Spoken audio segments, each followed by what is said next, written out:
كما تعلمون يا إخوة الإيمان أنه على أثر الاعتداء على رسولنا الأعظم وقائدنا الأفضل ثارت مشاعر المسلمين وتألمت وتقطعت قلوب الملايين والبلايين في مشارق الأرض ومغاربها تعبر عن سخطها ورفضها لهذا السلوك العدواني الظالم.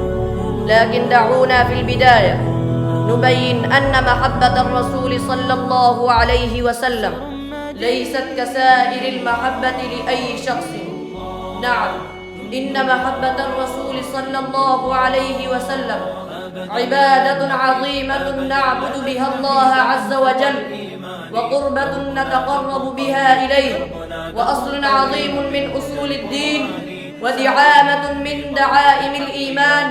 كما يقول ربنا جل وعلا: النبي أولى بالمؤمنين من أنفسهم.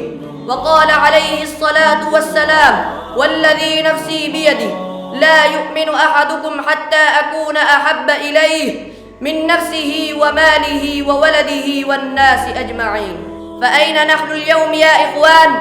هل نحن أموات ترسم رسوم مسيئة لنبينا وديننا، وتنتهك الرموز الدينية، وتمتهن الشعائر الإسلامية، ويدر الملح على جروح المسلمين وشقوقهم، ويتلاعب بعواطفهم، وترفع صور مسيئة على البنايات والصروح أمام الجماهير، ولا تكون ردة فعل تجاه برنس اللعينة، بل يجب علينا إن كان لدينا ذرة غيرة وحمية دينية أن نقاطع هذه الدولة التي أعلنت الحرب مع الله ورسوله، وألا نتعامل معها على منتجاتها لا تصديرا ولا تجليبا حتى تنقش عجلة تجارتها وينهار اقتصادها وتتكاسد سوقها وتلقى أسوأ مصيرها.